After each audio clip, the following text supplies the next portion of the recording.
Welcome to Her Drive Podcast, a female-focused interview series with women of the world discussing their road trips to success. I'm your host, Cindy Kremblatt, a travel expert, business owner, and curious spirit with a knack for meeting fascinating women. Please join me as I hop in the passenger seat and chat with these ambitious women about what drives them, twists and turns, and those pedal to the metal moments.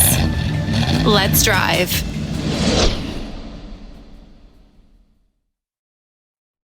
Hey, everybody. Welcome to Her Drive Podcast. I'm super excited to have Meagan Zeman as my guest today. Hi, Meagan. Welcome. Hi, thank you. Of course. I'm also excited because we are doing video now for those who are watching this on a platform that allows for video to happen. So you can see Meagan's lovely face, my crazy hair that I have not brushed today. Sorry, everyone. I'm having a moment, but that's one of the things I like about Her Drive is it's all about, peeling back the layers to women, the guests that come on, and really talking about who we are authentically and just showing up as that as much as we can in our lives. So I'm excited to introduce Meagan to you all because I've only met her once. And it was like I connected with her very, very quickly. And I think you all will too. She is a business owner and president of Qobrix, and it's a real estate software solutions program, which we will dive into, and she can tell you all about it. But anyways, again, Meagan, welcome back to Her Drive. Thank you so much. And by the way, I do keep a hairbrush in my back desk right there. And makeup, and I've got earrings just in case I forget to put them on in the morning. So I have little tricks to keep me ready for Zoom calls all day long.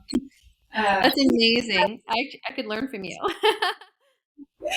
I've learned over the years, like, okay, I have to have little things to keep myself prepared and reminders. Otherwise, it can be too much. Being a woman is hard. There's a lot that we're required to do and how to present ourselves. And so, I try to just keep little tools around so that I can keep it together as much as possible. So, you're doing well.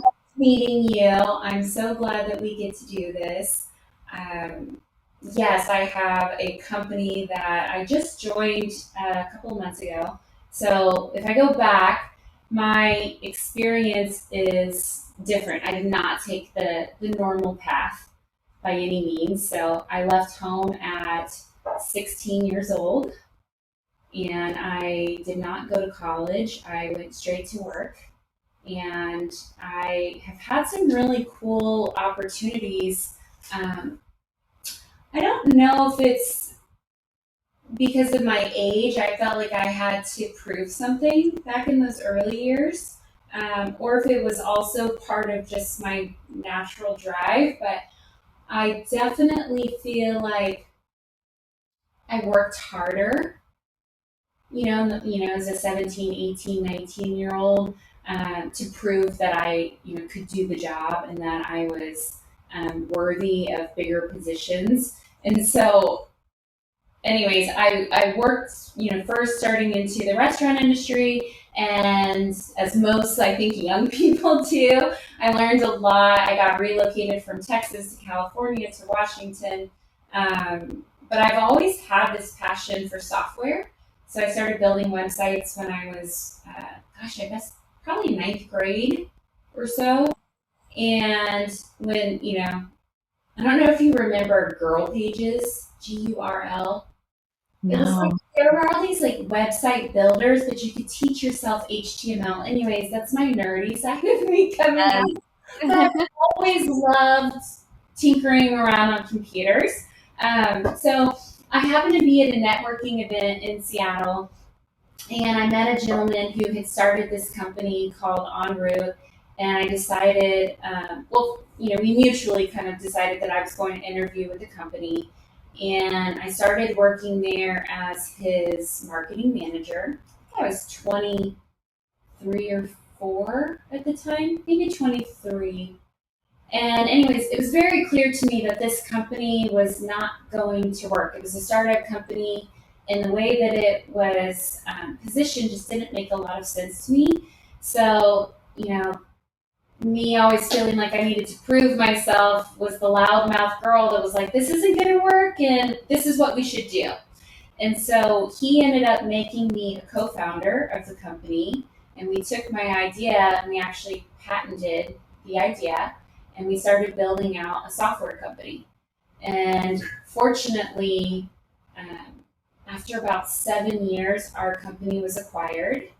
And anyone who's been involved in the software world knows that you have to do every single job with the company because you don't have anyone else and you're limited by funding. And so I ended up moving out of marketing into operations, and I ran operations for the company and then continued to do the marketing, taught myself Photoshop and did all of the design work, and then worked with our clients to figure out what was needed for the software. And so I found passion in that. I love building companies. I love getting involved in everything.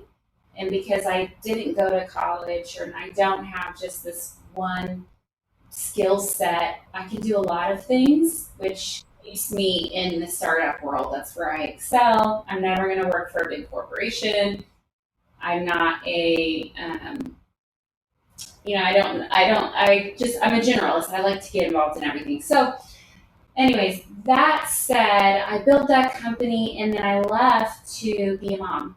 And so I have two little boys, and I was a stay at home mom for several years. And then they both are in school now. So the last couple of years, I decided to transition from being mom back to work, which was really scary. I was out of work intentionally, purposefully, but I didn't work for 7 years. So it was scary trying to figure out how to go back into that world, especially having gone from my early to late 20s building my own company. I wasn't sure where I fit, because I've done it myself now. And how do I go work for someone else after running my own company? And then I've also been out for so long. What if I don't know the software that is being used now? What if things are running differently? And they are. I was pretty nervous to go back in, but at the end of the day, I was like, I'm going to get back into the workforce because I want to take care of my family. I'm a single mom. I needed to provide for the kids and for me. And I kind of put my big girl panties on and I started putting myself out there. I built my business in Seattle. So the last 2 years having moved to Texas, I don't know a lot of people here. So when I say I put myself out there, I was literally cold calling into people saying, can you just meet with me to talk about Dallas and the startup environment? And I started meeting with people. And just through conversations, people wanted to hire me as a consultant to do little projects here and there, whether it was redesigning software for them or helping them figure out what their business strategy was or solving other problems within their business. So I ended up starting with that. So I started a little consulting company, and I wasn't really hustling per se. It was more organic of I'll have a conversation with someone, and if they want to work with me, great. And if not, that's okay too. I think something that's changed for me drastically from starting my company, being a co-founder, was that young 24, 25-year-old girl, that ego's gone now. The ego I learned to set aside. And now it's become, I don't want to be involved in something if it's beyond my skill set. I want to make sure that I'm the right fit, that it's something that I'm going to be successful, that I can feel good about, and that I'm going to be successful for whoever's hiring me. And so that mindset's changed quite a bit over the years. We've talked about this privately, but I think putting the ego aside and really knowing myself has changed the way that I operate, not just in my personal life, but in business too. I've seen that change over the last 2 years.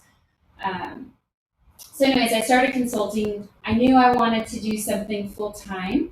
So, I started with a company last year. It transitioned from consulting to full time. And it's kind of serendipitous the way this whole thing works out. And so that's why I'm giving you the full backstory because I'm getting to a point. Is with my previous company, the one that I co founded, I hired a business coach, which I highly recommend to people who get stuck.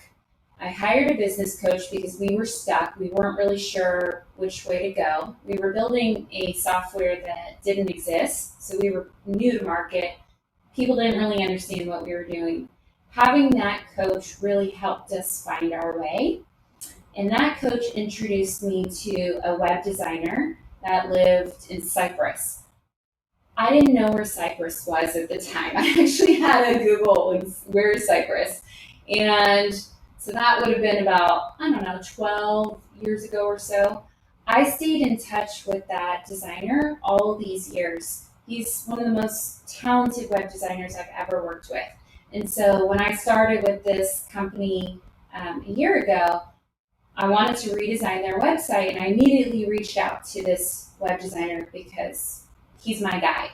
And he said, well, I'm working for this company now. Do you mind if we use the company? I was like, I don't care. I want you. And so I started the engagement with this company. And like I said, I like to be involved. I love the design part of things. And so I was heavily involved in building out the concept for this website and working with this company's team. This company is called Kobo Group. Kobo Group built the website. The whole process was done seamlessly, even though they're overseas and there's an 8-hour time difference. So I was super impressed with how that relationship developed and how we executed. And so at the time with the company, I wanted to build software for them. Like I said, I love software. I think software solves a lot of problems. And so that little nerd part of me that I discovered in high school is what I have a passion for in business. And so I actually built wireframes, which is building a workflow of what this software would do. And I approached Kobo Group to build the software for me. And I got to know the CEO during these conversations, and he's also the founder, and he was very clear that he wanted to build it, but that's not where the company's focus was. They actually have built real estate software, and that's where their focus is. And that software is called Qobrix. And so we continued to stay in touch and have conversations routinely. And I guess back in February, he approached me and asked if I would be interested in bringing Qobrix into the US. And so I needed to really understand the software in this market. So I took about 5 or 6 months before I made the jump. So I, again, wanted to make sure this is something that I can be successful doing. This is something that's exciting to me, and something that I would have a passion for. I don't want to do things that I don't enjoy. Got into that place, and I hope everyone gets to that place because life is so short, right? It's just not worth staying in the job that is miserable and doesn't bring joy, and it's not worth staying in a relationship that's miserable and it doesn't bring joy. And that's, again, something that I've learned over the last 5, 6+ years, that I want to do things that I feel like fulfill me and then make a difference in my life. So I got to know Qobrix, and I decided to make the jump. So I officially joined at the end of June, and I went to Cyprus for the first time, which was amazing. It's so beautiful there. It's like Greece's stepsister. It doesn't have all of the beauty and things of Greece, but it's very similar. And I didn't know the whole culture is Greek, so all the Greek food, everything. So I got to meet our team, most of our developers and marketing team that's there. and I got to drink from the fire hose, learn all about the products that we have and where we're going with them. So the company's been around for 6 years, but it still very much operates like a startup because we're constantly in build mode, building and building, which is super fun for me. And so now I have the autonomy to bring it back here to the US and figure out how to position it, which again goes back to my passion of like, I want to problem solve, I want to strategize. I also, I'm giving my feedback on the design and what the features are, and then I'm figuring out how to position it here. So I'm super stoked. I haven't really launched it yet. I'm still in that preliminary research stage, trying to learn everything that we do and how to package it, here for the U.S. So there's multiple parts to our business. We've got Kobo Group that builds beautiful custom websites that are, it's limitless what we can do. And then there's Qobrix, which is there's a CRM that is focused for the real estate industry. And then there are websites that work within that CRM. So a realtor, a property developer, anyone in the real estate space can have a beautifully designed website built for them. And then everything, all of their clients are getting captured through the website and flowing into the CRM. CRM has a bunch of marketing tools that are built into it to build campaigns and email brochures and can send texts and so forth. Wow. So it's very robust, but then there's also portals that are built into this, which is why I'm so excited. I feel like I need about 10 more hours in each day to work because there's so much and I'm so excited about what we're doing in the space that we're going into, because I think this is going to be a game changer for people in this industry.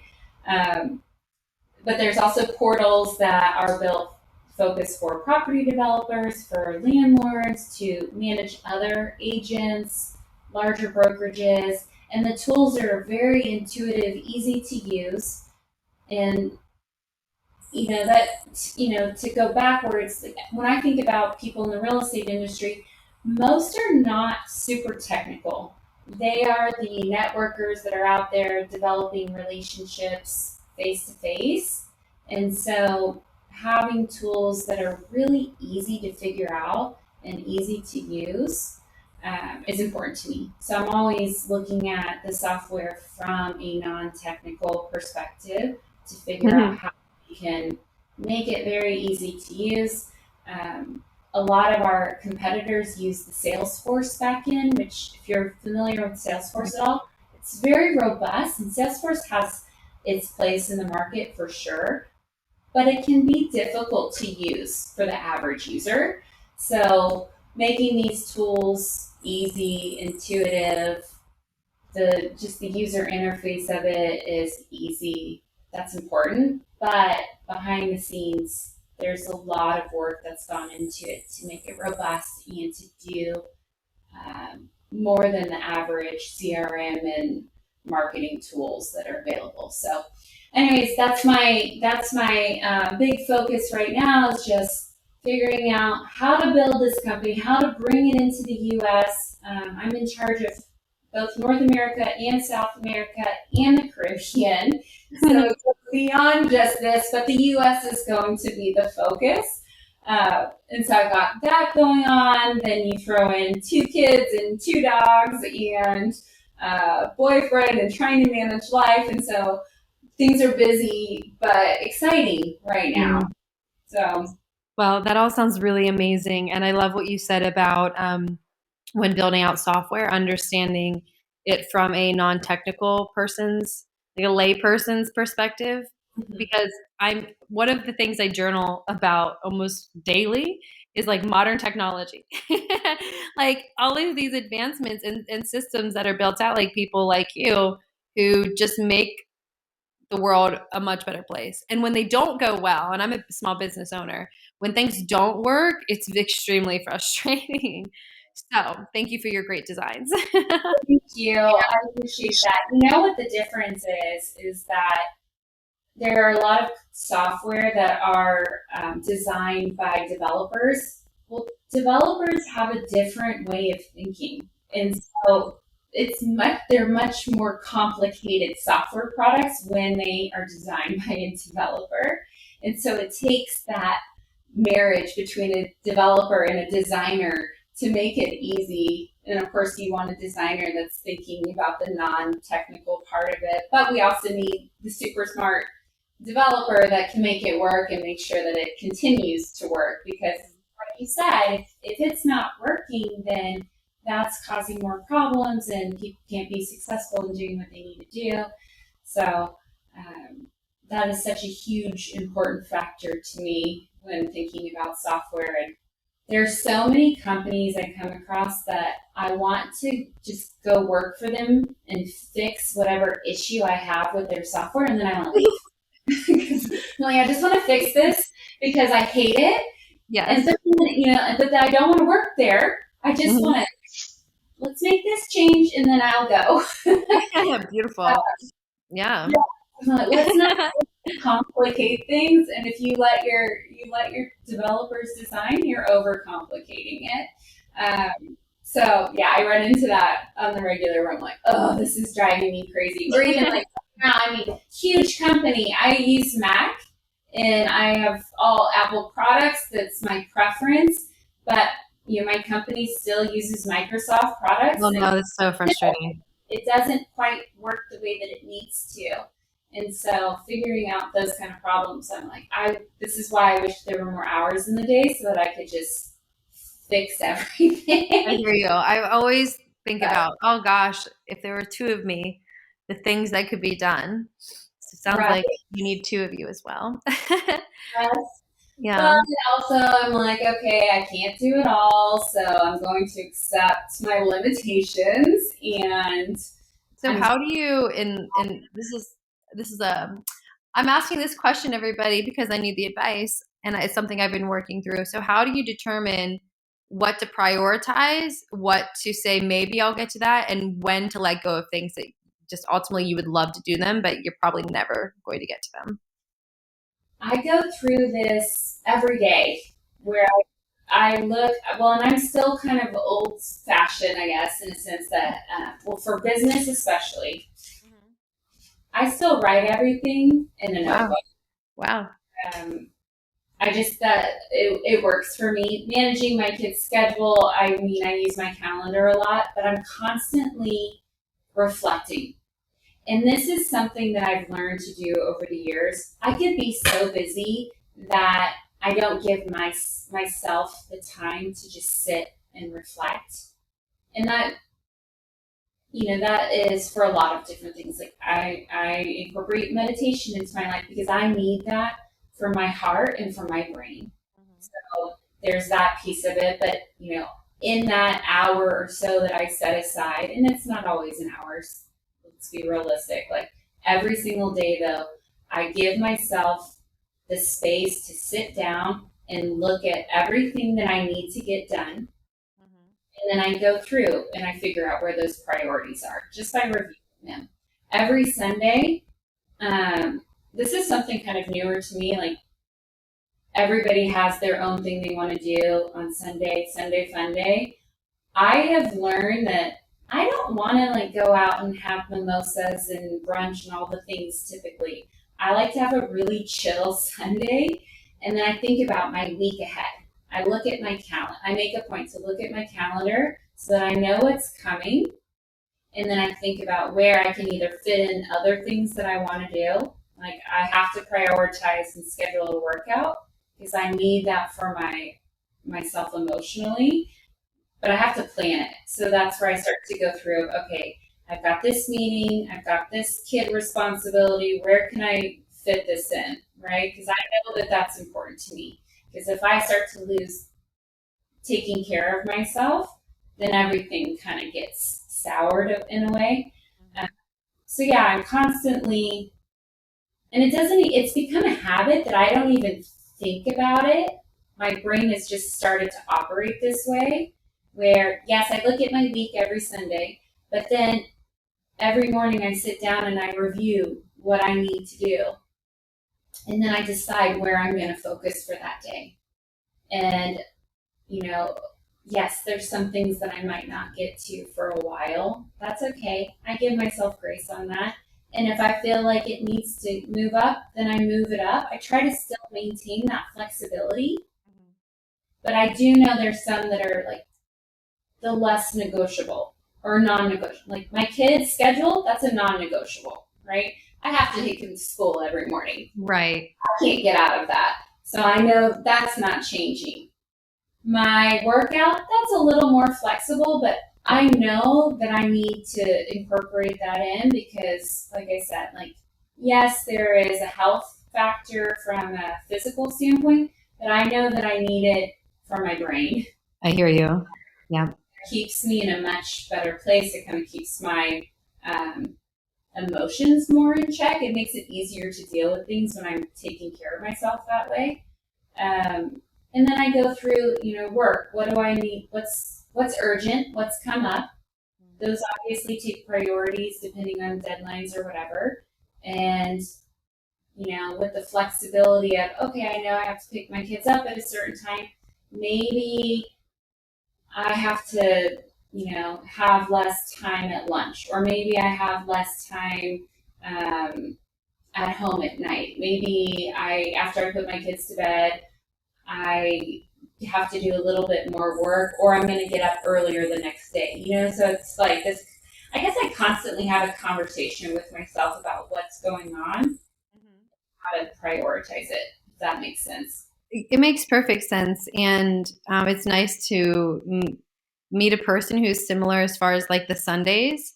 I travel so much, but when I'm home, I like Sundays to just be self-care, like self-loving self-care, even if it's just like in the evening times. But I usually like to I will look at my goals for the year, and then my goals for the quarter that I wrote out, and then I'll redesign my week.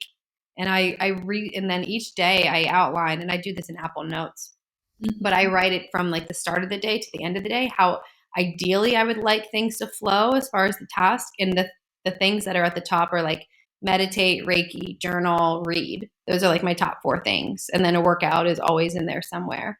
And then just throughout the day, some things happen in that divine order that I created. And other times it's like what you said, you have to massage and move them around, or maybe move them to a different part of the week. But I think by seeing it either in a planner or on your phone or within an app, it's much easier to feel like you have a direction and you're not just floating.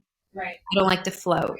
Too. As much as I don't like to think of myself as a controlled or like super controlling or scheduled person, I do have to follow a schedule and create a schedule for myself. And so not everything is scheduled out, because that would drive me insane. So I feel like I'm too boxed in, and I need that. At least I need to feel like I have, the ability to just do things as they come too. I have seen people, and I try, I appreciate everyone's got their own way of doing things. I've seen people who have every minute of every single day scheduled. That would drive me insane. I hear you. But I look at my schedule, I use my calendar for sure, and I make sure that I know what I'm going to focus on for that day. And if I need to get to it, I will make sure that I get to it, and then I know if it's something I can be more flex on, then I let it go. But I have incorporated self-care into my day every single day, no matter what. And what does self-care look like for you? For me, well, I spend that time obviously looking at my schedule, building in the meditation. I'm really into listening to frequencies right now. Yes. Mm-hmm. That I find it so calming, and if I listen to that while I'm meditating, I feel like I just get myself in this good place. And if I know what I've got going on and I'm not winging it, that feels good to me. So that feels like self-care in a way, that I'm setting myself up to succeed for the day. And then every night after I put my kids to bed, they go to bed relatively early. They are six, almost six, and 8.5. And so I still make them get into bed by 7, sometimes earlier, and they can read. But that gives me time in the evening to do what I need to do to take care of myself. So, like, spending the time I take a bath every night.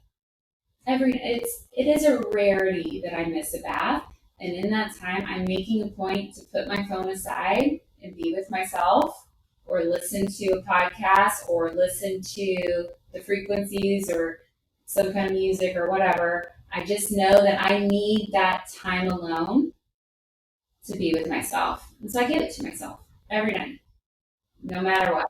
I want that time. And then, I would love to start reading more. I finally have the time to do that, and I haven't been doing it as much. So, yeah, that would be a great time for me to add that in. But I'm also like, and I hope, that everyone gets to this point if they haven't, and I think you have. But I've learned to be really gentle with myself if I don't get something done. It's going to be this pressure where I was like, I've got to get this done and this done and this, and I just felt like my chest was always tight because I was never getting everything done, and I was beating myself up over it and thinking that, why can't I get all the things done? Why am I not doing more? And I've really just given myself this grace and acceptance of, I'm not the person that's going to do it all, and that's okay. I'm going to honor myself. I know that I need my bath time. I know that I need my alone time during the day. And those are things that set me up to perform better in my life.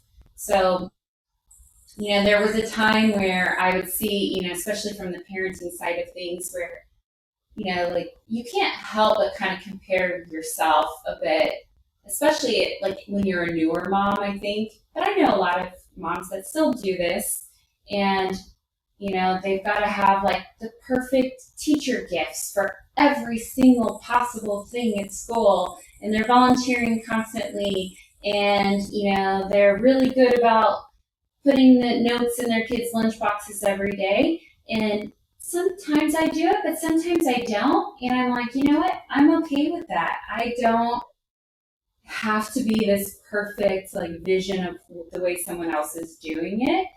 And I've learned to celebrate myself, like whether I'm resting or I'm not. And so now it's become this mindset of, you know what? I'm having my bath today. I'm doing a good thing to take care of myself. I needed this, and I'm positive about it.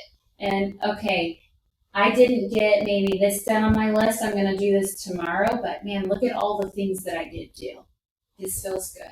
And I think that's, it goes, if you want to like really take the step back, the way that we talk to ourselves is so important. And I wish I had learned this sooner.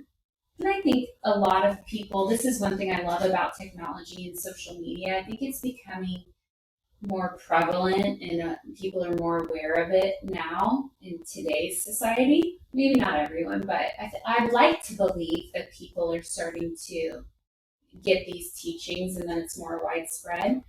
But I think that at least over, the last several years for me, like, this concept of being gentle with myself, loving myself, like having grace with myself, being the parent that I needed, and still parenting myself in a way, the way that I talk to myself has been a game changer for me.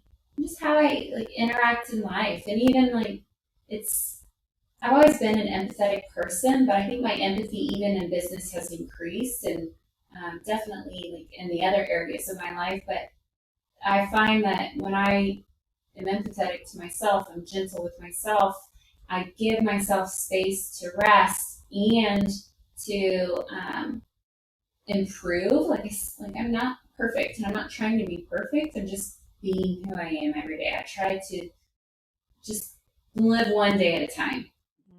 See where, did I get what I needed to do done today? Am I happy with the way that I live my life today? I think that's enough. And if I'm not, it's okay. What am I going to change? What am I going to do better? Yeah. Right? So, have you ever heard of something called mental contrasting? No, I don't know. I It haven't. sounds like that's what you kind of do naturally, but essentially, it's like when you have a negative thought, it's a way to analyze it and process and determine what to do with that thought. So, it's like the first question is this true? Yes or no? So, if it's no, then it's like, okay, goodbye thought. But if it's a yes, the next question would be, if I'm remembering the order correctly, is okay, is this something that I can change? Yes or no? Yes. Okay. Is this something I want to change? Yes or no? Yes. Okay. How do I do that? And then you just go through the process, right? So I think it's a better way to be compassionate in a more therapeutic sense and give some a structure to our thoughts. So it just seems to me like that's what you're doing naturally. Well, and I don't think it's even like this is learned behavior. I have done so much therapy over the years. I mean, there is a reason I left home so young. Like this has been a journey. Journey. There has been so much work to do in my life to unlearn behaviors that I learned in childhood from a very traumatic past and even, through a traumatic marriage. And so I think, yes, okay, there's a name for it. I didn't know that. I follow people on Instagram that I learned from. Mark Groves is where it Wow. started. Big heart. Oh, I love him. I found him probably about 6 years ago, and he just resonated with me 100%. Prior to that, I had taken this kind of mindset of, oh, I'm just glad that whatever's happened to me has made me who I am today, and that's where I left it. Yeah. Well, okay, that got me through some hard times in my life, but that was not enough. I think that like I mentioned earlier in my early years of business, a lot of it was coming from a place of ego. I need to prove myself. I was a perfectionist. Those were all learned behaviors from childhood. And I didn't recognize them or think through where they came from until later in life. And now that I understand them, I've gotten to really understand myself. Like, why do I do the things that I do? And that started with finding Mark Groves, and then finding additional coaches and therapists on Instagram. And then that led me into therapy. Whereas previously, when I had done therapy, it was more of like a checkbox, like, okay, I did it, but I didn't really learn from it. And so, yes, I've learned to that concept through therapy. And I think we've talked about this before, but I've kind of built this toolbox of, okay, when I do reflect back on something and there's something that I want to change or I don't like the way that I behaved, I look at myself and I think about what's in my toolbox that I can use to do better the next time or to work through whatever the issue is.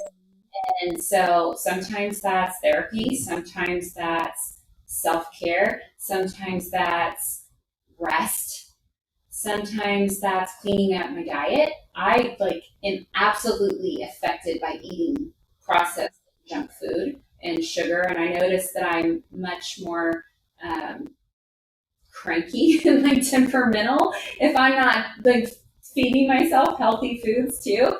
And then I also know, for the big things that I found EMDR therapy, which has changed my life. And so now I feel like I don't have to just white knuckle life. If something comes up, I've got all these different things that I can use to improve it. And so, yeah, I haven't heard of that. And there's all these where I wish I had more time is would love to just read endlessly. I wish I could read all the things, but that's my one thing that kind of gets dropped off on the Yes. regular because it's like by the end of the day, and like especially when I've got my little boys here, which I have the majority of the time, I'm exhausted and I don't want to read. So yeah, trying to figure out okay, where can I incorporate that in because I, like I could just like suck up all this information and I would love to, but I just haven't given myself the space for it. I guess Yeah. No, I feel the same way. One of my fantasies is to like be stuck on an island for a month or two, just with like me, like in Fiji somewhere, like this Yes. cabana on stilts in the water or the Maldives. And I'm like, all I have are my books and my journal, Oh yeah. and like maybe a sex toy. But like, that's all I want. I just make time for that. Yeah. It's like that's the self care thing. Like you know that I need to take care of business too. It's I always like to live in this moment of tomorrow is not promised. So I want to do all the things that I can every day because tomorrow isn't promised. I don't know how long this life is going to be, but I do think about that, especially this summer as I've traveled so much. I've hit 4 countries in the last 2 months or so. Some of it was for fun, some of it was for work, but I'm like, I love to travel and experience cultures, and I feel like there's just something so empowering too to travel by yourself and you get to just be alone. And I think about that as every day I'm like, okay, I'm going to get to this place where I'm going to raise my boys and send them off into the world. And then I want to spend all of my time traveling. I want to go I want to go back to Bali. I love Bali, and I feel like there's something there. It's in my heart that I feel drawn back to Bali. I was only there for 10 days back in June it was, and I know that I need to be there because there's something more for me to learn on there. So I keep thinking about, okay, I'm going to get back to Bali. I'm going to stay. I want to learn all the things. There's so many beautiful spiritual practices there that resonated with me that I want to go and just learn directly from the sources. So yeah, it's yeah. I love to travel and I want to make time for it and I want to make time for more books and um, I try not to get stuck in that. Okay, I'm going to do it later, but there is a part of me that has to wait to do it later because I have kids. But I think about it where I'm, wherever I can build it in right now, I'm going to build it in. Like I know I don't have my kids for Christmas. I'm already thinking about what new experience am I going to give myself, and maybe it's going to be by myself. Maybe it's not. I become a big believer, and you're so good at this. And one of the things that draws me to you is you just go and you have these experiences, and either you're alone or you're with someone else. It doesn't even matter. And I have learned to love that. I started traveling by myself, gosh, I guess it would have been about 4 years ago. It was the first time I went out of the country by myself as an adult. Um, yeah, I mean, or even like just I think that I've ever done. I'd have to reflect back, but I think that was my first solo trip where I went to South America. I went to Peru by myself, and I ended up meeting a retreat there, so that made it feel a little bit more comfortable.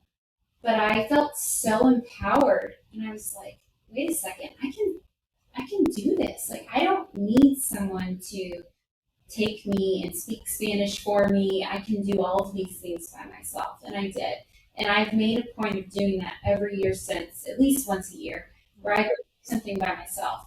And whether I'm in a relationship or not, I will continue to do that. That's like also a self care thing, I think. Like going and showing yourself that you can do hard things, I think is huge. And so I guess that's another thing that I've incorporated into my life is like I want to keep loving myself and taking care of myself and challenging myself so that I keep growing. And, knowing that when the hard things come up, I can deal with it is great. But, knowing that there's also good things out there to come too is also a really good reminder. I think people can be like that fake positive that everything's great and easy and whatever, and it's not. It's hard at times, but it also is good at times. I think that remembering that there's both is good too. So, anyways, I go off on Absolutely. tangents because I get passionate about it, even though it's like I just I get excited. I'm excited about all the challenges now because I'm like, I know I'm going to learn something from it, and I'm going to be better than I am today, and that feels good, even when it's so hard. And you know, that's even like I mentioned this to you earlier when we were talking offline. It's even when it's like dealing with the trauma and dealing with childhood stuff, or I mean, even things that happen as a grown up. I was prior to this last, year or so, I knew how to pick every narcissist out there as a partner. And finally got sick of my shit and was like, why am I picking the wrong people? I feel like I'm healthy. Why do I keep doing this? And I had to face it. And it was a lot of work, but I learned so much from it, even though, I mean, I like say it with a smile because I'm on the other side of it. But man, like, I mean, I went to the depths of the dark, of my life felt so broken. And now that I've gotten through it, and that's just one little piece, but I've gotten through this and I've seen myself like live out what I've learned over and over and over again. And I've seen this like change in me. And it has been such a success that I celebrate almost every day because I'm like, my life has changed, right? And um, it wasn't like all sunshine and rainbow unicorn happiness. It was fucking hard, really hard, where every day for a while was tears and white knuckling, like I gotta get through this and I will get through this. But it was, it's taken a lot of hard work. And so it's worth it. And I always try to encourage that to people of like, if you've got even the little things where you're like, I just don't like the way that I'm showing up, or I don't like the relationships I'm allowing, or, if you can get clear about who you are and what you accept, and then get curious about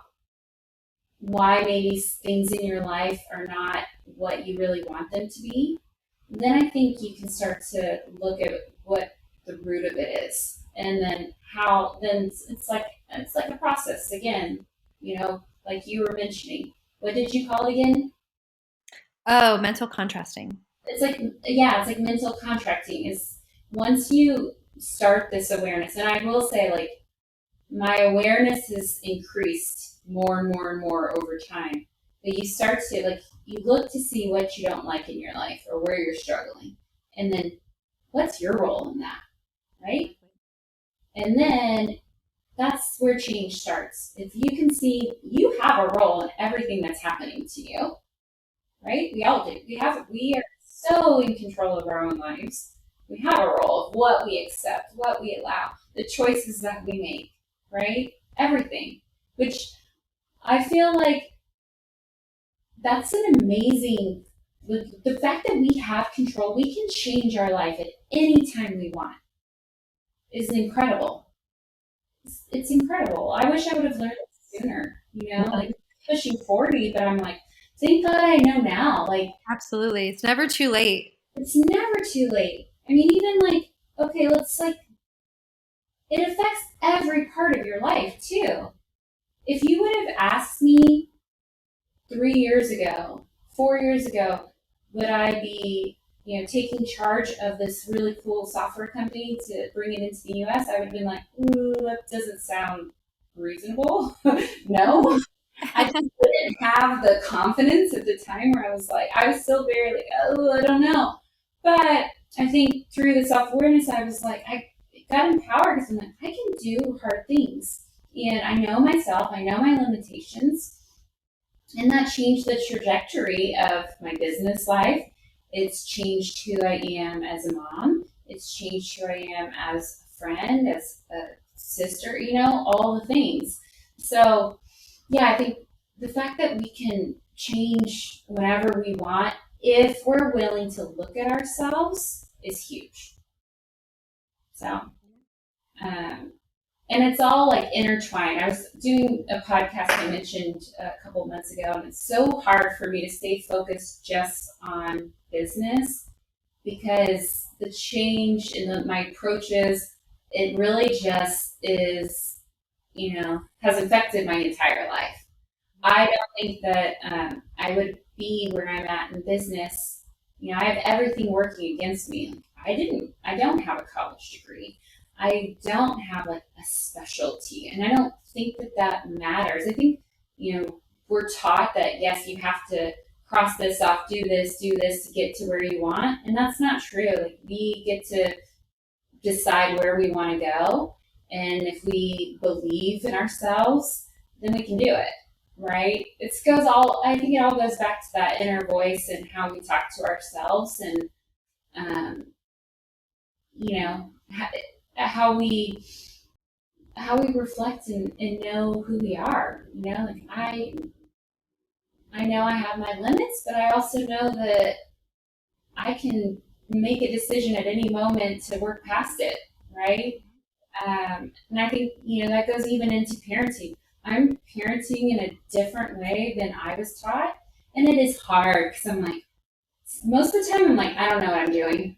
I have no idea. Like, I've kind of gotten to this place of like, I don't think I'm totally messing up my kids, but at least I know like the tools I can show them and teach them for when they are messed up. Like, I'm just going to assume they're going to have to go to therapy. Yeah, I think I'm okay. yeah. Well, and the fact that I've accepted that has kind of been a game changer for me because I'm like, okay, I know they're going to need something. So at least now I can say, well, this is what works for me.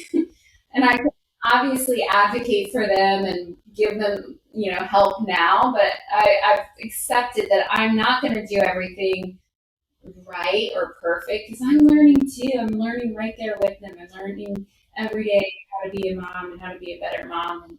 And, there's it's the life. There's no like handbook, right? We kind of Exactly. figure it out ourselves. Well, But speaking of like a younger, like giving younger people advice, if you could go back in time and give like a younger you some words of wisdom, what would you say and how old would you be? oh my gosh. Well, I mean, I think there's a lot of things I would say at each stage, right? Um, as that as that 16-year-old who left home, I would probably give her a hug and reassure her that everything's going to be okay. As that, 23, 24-year-old running her business with the ego, I would have reminded her that it doesn't matter what other people think. You be you. That was a huge lesson that I think I learned from my 20s is to just let yourself be you. And you know what? Everything that doesn't line up with your values and who you are, including people, that's okay. Like I've accepted that was probably the big one for me to accept as a early 20s is that not everyone's going to like me. I don't need to prove myself to them and try to force it. That I can just be myself. And if they don't like me, that's okay. That's about them. That's not about me. And the best thing that I could have done was just to honor myself in those years. I spent many years trying to be someone else and trying to live up to what I thought I was supposed to be versus just honoring who I was. You know, yeah, the little girl, I would have been, you're going to be okay. Give her that reassurance. And then that, young 20s girl, I would have told her to just be yourself because, I spent, and I got married when I was 23 years old. And I was married for a good 10 years. And I was always trying to be what my partner wanted me to be. And at the end of the day, I was miserable because I wasn't honoring me. And at the end of it, I had lost myself completely. And so I didn't start to really find myself again until I was in almost my mid 30s. I guess early to mid, probably around 31, 32, where I was like, I don't even know who I am anymore. Mm-hmm. So, if I could go, that would be the one thing. If I could go back, I would have told that young lady, just be who you are. You're not going to like everyone either. So it's okay if people don't like you. Yeah. And so, now it's like, I can appreciate that. I was a little nervous to move back to Dallas because that was my experience in Dallas, especially as a high schooler, where I was like, I went to all girls private school and I felt like, maybe it was what I had going on in my life because I had a very traumatic home life. I wanted people to like me so badly. I just so desperately and I think, I just wanted to be loved at the end of the day. Yes. And I didn't know how to love myself. I thought I liked myself. I never didn't not like myself, but I think that I was so desperate to be loved that I was willing to sacrifice my own values, who I was, to get other people to try to like me and accept me. Mm-hmm. And I was so nervous. I left Dallas at 18 and I went to work, and then when I was moving back 2 years ago, at first I was like, I wonder what this is going to be like, because I think that, I've lived in enough cities, and I'm sure you have too. Dallas can be hard. There's definitely cliques here still. And so I was a little bit nervous about coming back into that. And, each year I get more and more sure of myself. And I realized as I was trying to find my friends and my people, it was very evident to me right away who was going to be my friend or not, because I knew myself well enough where I was like, oh, okay, this is not my person. Okay, this is not my person. Okay, this is my person. Yes. These are my people. And so, but you have to I think just be really honest with yourself again. It's okay if those are not your people and you're not their people. It's okay. At the end of the day, you're not going to please everyone, and not everyone's going to please you too. And so, I feel like that was a really long lesson in my life. Just come to full acceptance of me and how I show up in the world. And, I've learned that I'm one of those people where my little group is small, but that's how I like it because I like to go deep. Mm-hmm. So I don't do well in those situations where it's just very superficial conversation, and not everybody feels comfortable with that. So I'm aware enough to know my audience. Roll it back, but I'll also be like, not my person, and that's okay. So yeah, I wish. That's my very long-winded answer of saying I wish I would have learned that lesson sooner. I wish, as a young woman, that I didn't feel offended when people didn't like me necessarily, or even in business, people didn't give me the respect that I should have gotten in my position.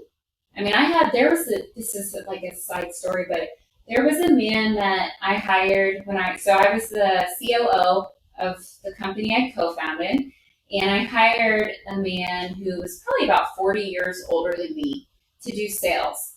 We went on to a meeting together, and he introduced me as an account executive, which obviously was not my role. but he didn't want to introduce me as my role because, whatever, he's older. He just, I don't know, he had issues with it. I do still feel like there is some um, disparity between male and female in work. I've experienced it firsthand. I've worked in very male dominant industries, and so I have felt how we're treated differently. Um, and that was one of those situations. And so I said nothing, which, for 24, 25, I was pretty like impressed with myself that I said nothing. I didn't defend it. I just gave my business card to the client. And then read it, and they looked at him, and they looked at me, and they no longer spoke to him for the rest of the meeting. Because they were like, oh, you're the COO. And so they, tunnel vision. But it was this weird situation where I was like, inside, I got kind of insecure about it, where I was like, do I belong? I don't know if I belong, right? Like, they don't respect me. I feel like I should have respect. Like, I created this company, yes, with a business partner, but like, this was my idea that we patented, and we joined forces. And so I felt like I wasn't always getting the respect, and I took that very personally. There's so many days that I went home just so stressed out because I didn't get taken seriously. Even someone wrote a review about me that worked for me. It was like on Glassdoor, calling me career Barbie. And I was like, what? And like, I was just, and I, took it personally. Now I can look at it and I'm like, that's hilarious. I mean, yeah, I hope I look like I did. Thank you. Thank you. Like, I must have been cute, and like, I had a great presentation. I don't know, like, I think of it as funny now, where I'm like, okay, that. But at the time, I was so offended because I wanted everyone to like me and respect me, and I didn't realize that it was not about me. And so exactly, now it's someone doesn't like me, doesn't respect me, or gives me a look. I'm like, that's them. That's not me. And there's not a second thought about it. I'm working on that with my 8-year-old. He cares very much about what people think. And so we're constantly talking about honoring our uniqueness and, honoring who you are, and that if someone doesn't like it, that's okay. That's on them. That's not on you. The only thing that you can do is be who you are. And if there's something you want to change about yourself and improve or whatever, then you can look at yourself. But don't do things for other people. Do things for you. And so, I hope that lesson will resonate with him as time goes on and he can start living that out. It's so hard to be a kid. I'm sure. Yeah, it's been a minute since I've been a kid, but my inner child understands still. Well, that's exactly. And, I like that you brought up inner child, because I think back, like I said earlier, like, I'm trying to parent myself now too. Like, I'm still parenting myself. It's that inner child that's like, now finally me, the grown up that's learned these lessons, is going back in and saying, it's okay, that's about them. I've also, like, when I went to Bali, I let that inner child have fun. Yes, yes. Structure. But now I'm like, you know what? They had this giant swing in the forest where you could rent a ball gown and like just go. And that little girl in me was so happy, because that's something like that I had allowed myself to be. Like, little Megan was like a little adult because I had to be. And so, like, letting myself even just have fun now has been such a gift. It is such a gift.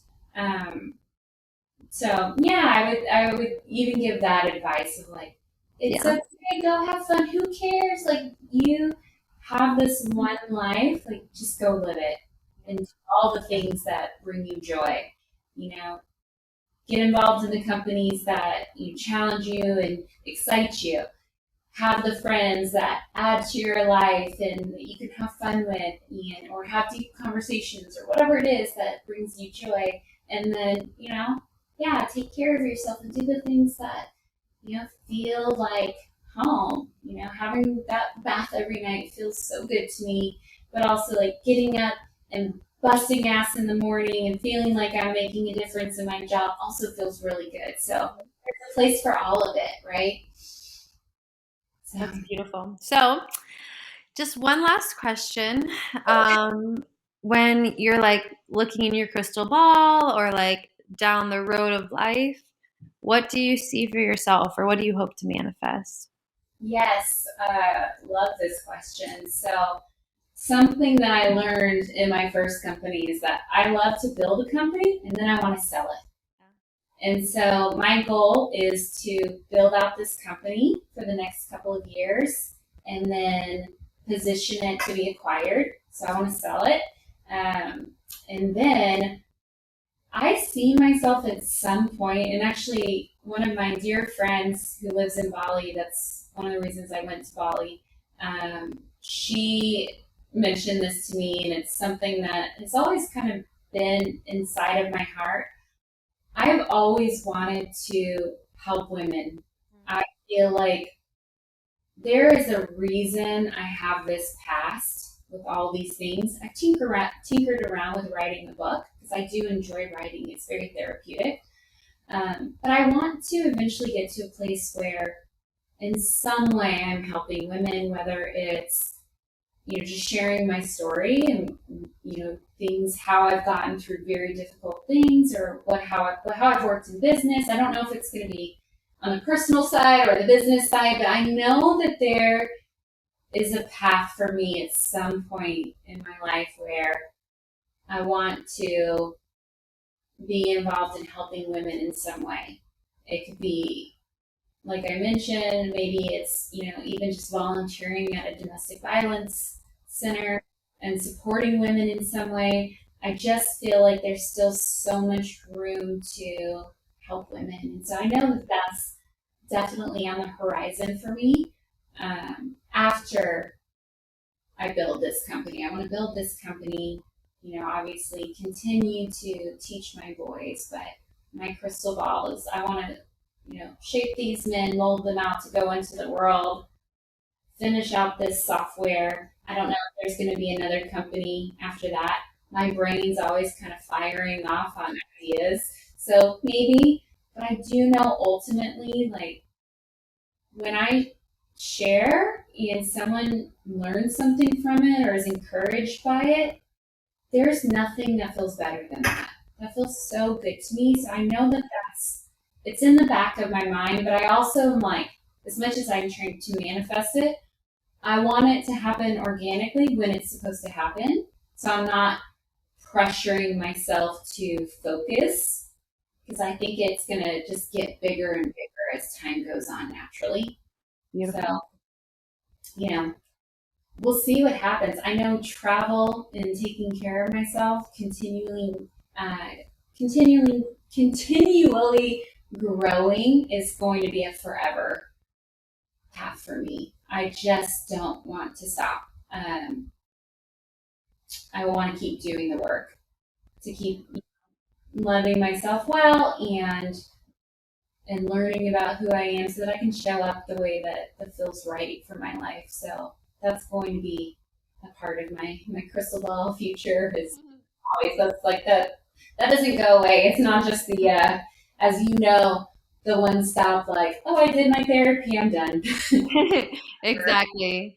No, Right. there's always more to unfold and to unfold, to discover, to heal, to appreciate, and to walk with others who are at a different space where you used to be. So I really appreciate this conversation with you. Thank you so much. Thank you. I appreciate it. Thanks for letting me share.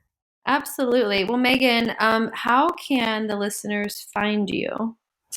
Sure. The best way right now, we are working on our US launch, um, but we are still taking clients. Obviously, if there's anyone who's interested in redesigning their website or is interested in the software tools, our website is Qobrix.com. It's Qobrix.com.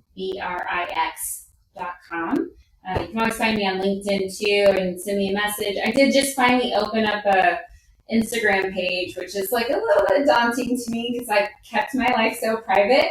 But you can also find me on Instagram. I started a business page. So that's PresMeag, PresMeag. So come give me a follow. And I'm trying to share things all about balance. So from being a mom to being an entrepreneur / executive and just being a student of life. Yeah. Beautiful. Well, we'll definitely share your info in the show notes. So this has been super fun. Thank you. And I can't wait to see you again in real life sometime soon. I need a hug. Thanks for having me. Absolutely. Thanks for listening to Her Drive with Cindy Kramblatt. If you want to know more about today's guest or know a fascinating woman you'd love for me to interview, please see the show notes, visit Instagram or her-drive.com. And please, please, please, if you love the show, leave a review on iTunes. Thanks for riding along and subscribe to join our next woman and her drive to success.